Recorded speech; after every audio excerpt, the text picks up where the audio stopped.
حقيقة نعم، لا يمكن تصور حجم هذا المال. فعلا لم تسقط دولة الفساد بعد.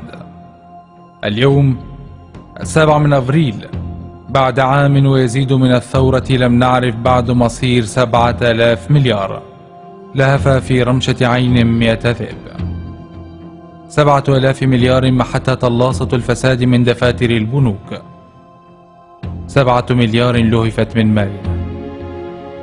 والغريب المضحك المبكي أن بعض هؤلاء من مليارديرات العفن يتباكون اليوم على منع بعضهم من السفر إلى الخارج.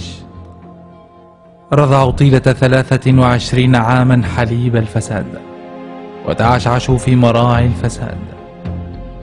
آلاف المليارات كانت كفيلة بأن تكون في أرغد عيش ولا نعاني ضنكا وفقرا وبطالة. جرح غاير لم يبرأ بعد. عندما يبكر هؤلاء الأبرار لتنظيف شوارعنا بجهد وكلل، يسار الآخرون لتنظيف الأموال المنهوبة من عرق هؤلاء. وعندما يئن ظهر هؤلاء بحمل صناديق الزبالة، ينشط الآخرون بحمل صناديق المليارات نحو جنيف ودبي وبيروت.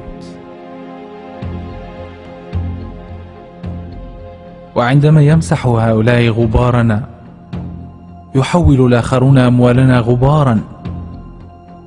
آلاف المليارات هربت، في حين يصطف آلاف التونسيين أمام البنوك كل آخر شهر.